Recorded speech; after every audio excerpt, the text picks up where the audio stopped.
Hello guys, so good morning. Ito meron tayo ditong Fujitsu. This is washing machine. So yung model niya IJWA 8800 VT. So 8.8 kilogram, inverter, fully automatic. So ano ba yung problema ng washing machine na to? Nag-i-spin siya pero hindi nagwa-wash. Ayan, so eto, binaklas na ng kapatid ko yung yung main board niya. Then ito troubleshoot ko kung may papalitan. So papalitan. Wala daw kasing board online, So ayan, binuksan niya na may tinanggal na siya dito. So ayusin ko na lang. So sa tingin niya ito daw yung problema. So tingnan ko. Sige. So yan, washing machine muna tayo, guys. Sige, punta na tayo dito sa napakagulo nating shop. Yan. Set up ko lang yung camera natin. Okay, so continue tayo. So ito na yung main board nung washing machine. So sabi nung kapatid ko, nag-i-spin siya sa dryer pero hindi nagwa-wash. So tinanggal niya na tong components na to. So ang pangalan ng components na to ay 800 GM317. So ang pinakang tawag dito ay Murata Inline Ceramic Crystal. So ano ba yung function ng component na to? Itong Murata Ceramic Inline Ceramic Crystal. Ano ba yung pinakang function niya? So ang function nito parang timing device siya, which create clock signal. So nagki-create siya ng clock signal. Syempre halimbawa kapag sinet natin yung to wash, so ito yung magbibigay ng signal. Magbibigay signal dito sa board na to para mag-wash yung yung ating washing machine. So kapag nasira ito, yun, hindi na siya mag-wash. So yun yung pinakang function nito. Now, siguro ito yung sira kaya nga tinanggal na siya. Kaya tinanggal ng kapatid ko. So iti-test ko to to prove it kung talagang ito yung sira niya.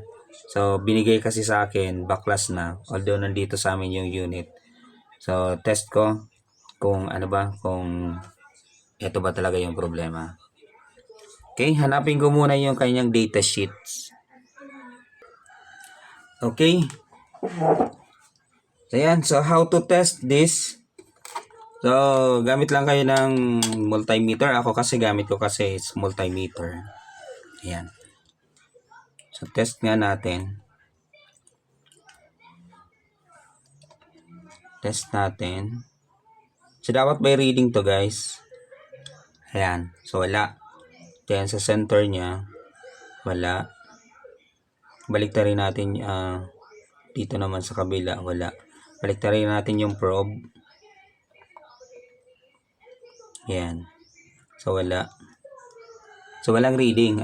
So possible ito talaga yung problema niya. Now, naghanap tayo ng pwedeng i-replace natin para ng crystal ceramic crystal na to. So nakakuha tayo sa LG. So ito naman board ng LG. Ito may nakita ako. So same number lang siya, nagkaiba lang siya doon sa last digit. So kung 137 yung last digit niya, ito naman ang last digit niya ay 802. So 802 yung kanyang yung last digit. So test natin to bago nating tanggalin. So ito siya sa likod.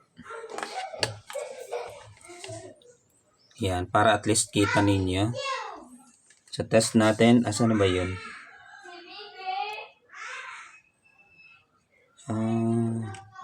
Saan na ba yun? Ito. Ito guys, yung tatlong pins na to, ito. So, check natin. So, yan. So, dapat, yan, may reading siya. So, baliktarin natin.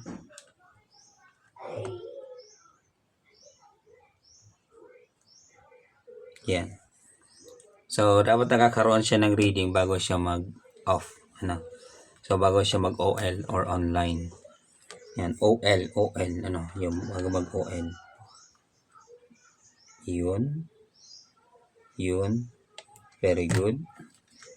Yan, so ito functional pa to. Itong ano ito. Itong board naman na to, kumbaga, nasunog ito. Ito yan. Yung mga linya yan nasunog. Kaya nagpalit na lang ng board yung may-ari sa LG ano niya. So wala, pwede naman tong yan, pero marami tong nasira dito guys na components. Kaya yan, kinakahuyan na lang natin. So ito, may nakuha tayo dito para dito sa board na to. So kunin natin yan. Right? Yan, binaklas ko na yan. So naghanap kasi ako, ayan, tinanggal ko na siya. So functional pa naman. So nagkaiba lang sila sa last 3 digit. So function nila the same lang naman. Pareho sila sa ano, sa timing. Ayan oh. Kung notice natin dito, ayan oh, nandito siya sa wash. Ito naman, dito naman to siya sa wash din naman. So, the same lang naman yan, ano. Although iba-iba lang yung ano, iba-iba lang yung program niya or iba-iba lang yung components na nakalagay sa bawat washing machine. Depende kasi yon sa kung gaano ka-advance yung washing machine na yon, ano. Pero para sa akin, yung mga components nun, pare-pareho lang naman yun. Ano, halos pare-pareho lang naman yan. Hindi yan nagkakaiba kahit ano-ano pa yung na brand. So, they are the same. Ano, so pare-pareho lang naman yan.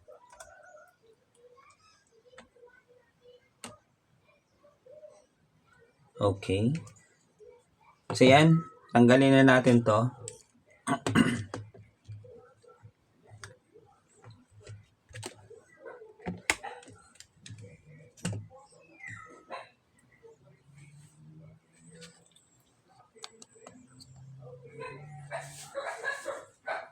Okay.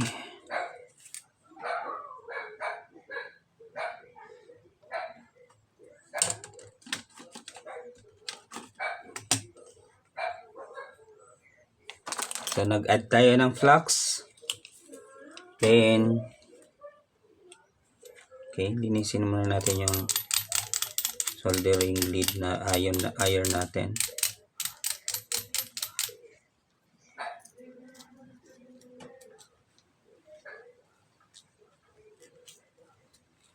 Parang lumuwag ah.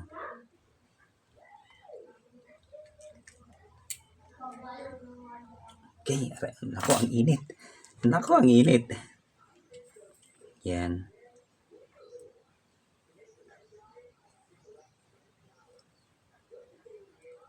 So, add ulit tayo ng lead para at least mabilis natin siyang tanggalin. So, pwede natin tong gamitin. Ito, pwede natin siyang gamitin. Or, pwede din naman yung isang klase. Asan ba yun? So, hanapin ko muna. Okay. So, yan. Ito na lang yung gamitin natin. Ano? So, compare dito. Mas mabilis kasi ito. Yan. So, this is available online. Yan. So, CP3515 Wick Rush. Na. So, yan. Available naman to online. So, made in China. So, actually, ang ganda kasi ng technology talaga ng China, ano. So, yung mga nabibili natin via online, medyo ano na yan, kumbaga low quality, ano. So, mga made in China din yan kapag mga low quality na lang. Pero yung pinakang technology talaga nila, ang ganda, ano. Ang ganda ng nila. Kita nyo yung mga drone nila. Kita nyo yung mga yung ibang gamit nila. Yung technology nila, advanced na talaga yung ng China. Compare sa ibang bansa, compare sa Japan, So, sa iba. Ito na guys.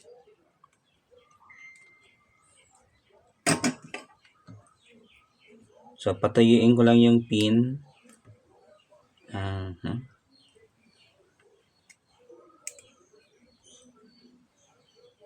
Para mabilis natin makuha sa ilalim.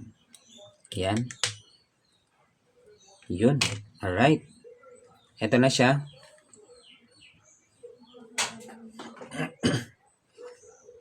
Sige nga. Mag-test nga tayo. Test nga natin ulit. Tingnan natin kung okay ba talaga to. Okay. Wala. Kapag nakakonect lang sa board siguro. May reading siya pag nakakonect sa board. Dito wala na.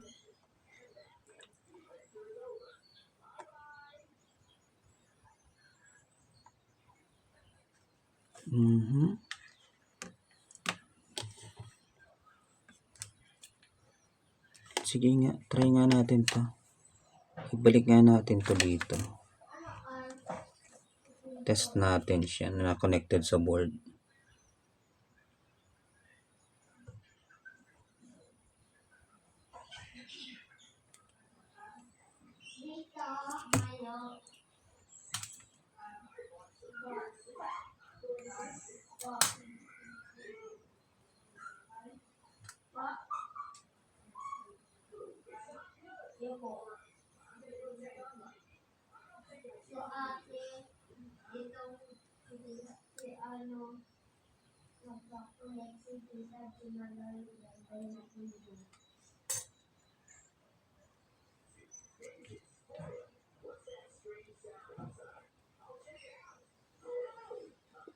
Nako.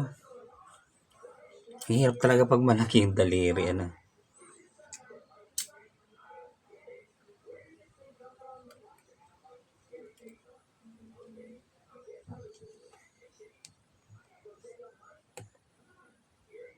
Sige nga, i-test nga natin na connected siya. Kung meron ba siyang reading.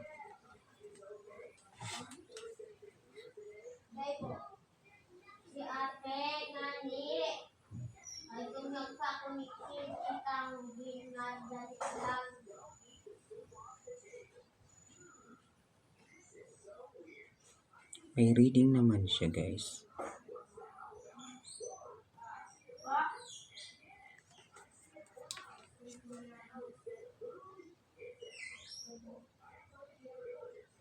Okay naman siya guys.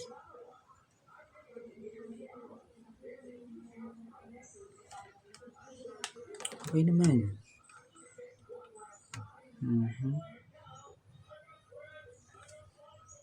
Paano ba nasabing ito yung problema? Okay. Sige nga. Palitan ko siya. Yung binaklas natin, nilalagay natin dito.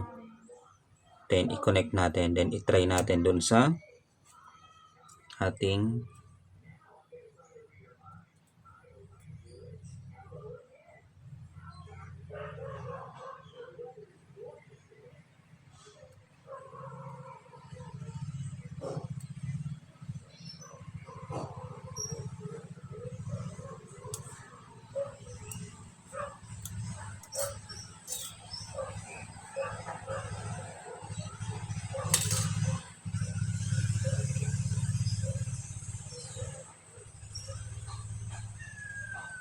yan.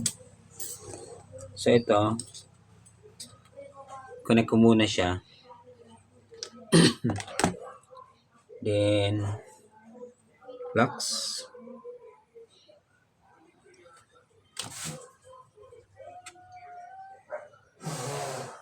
Alright.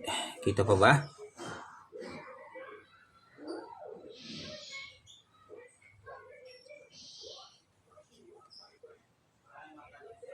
Yan.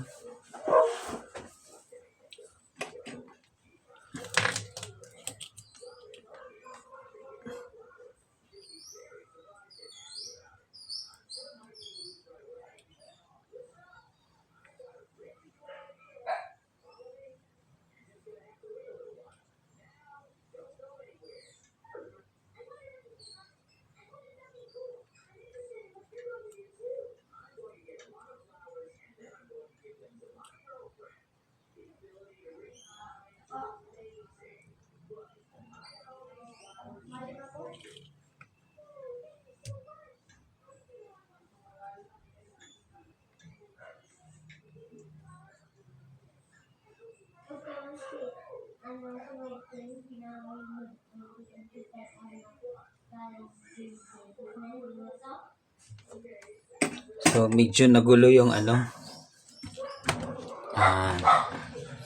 connection.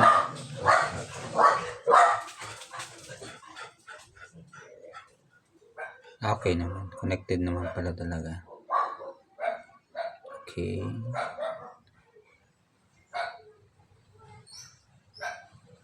Sige, papatest ko muna ito sa brother ko kung okay. Yan, punta tayo doon sa washing machine. Yan guys, so kinakabit na yung ano, yung board sa washing machine. Then after a few minutes, try natin kung working ba siya.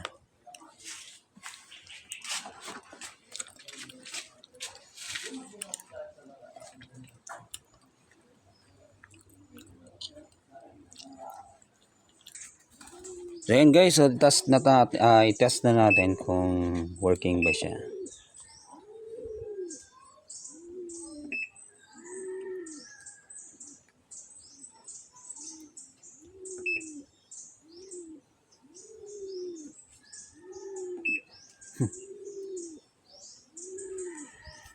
Hard touch.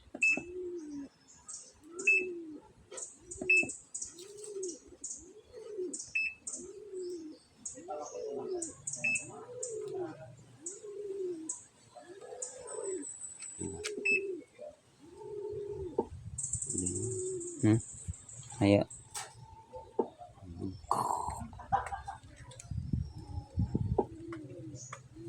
Nag-iikot baga ang ano?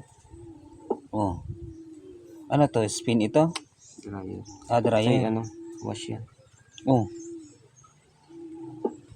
Nag-ano baga motor? Iyo ang motor, okay.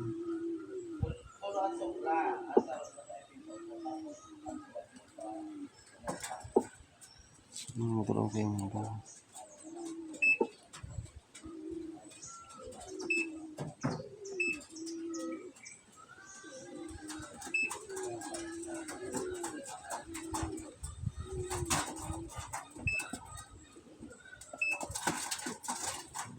Bisa mo.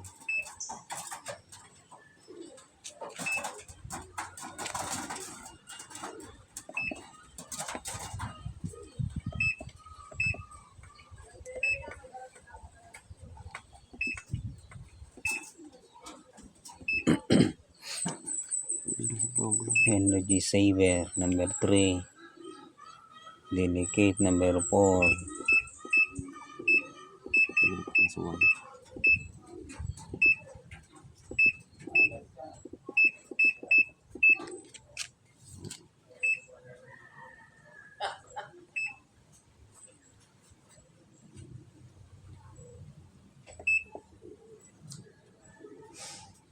Yan, nag-iiba mo. Ngayon.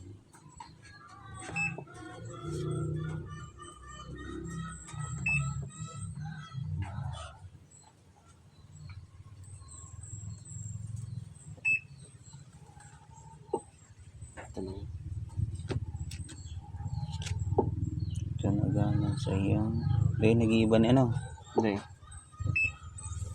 Sa spin maiba yan. Ito. Spin mo daw.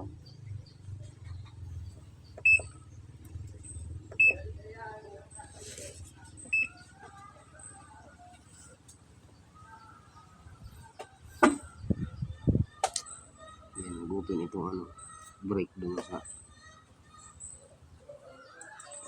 motor. 7 yan siya. 7 yan ma. Paikot.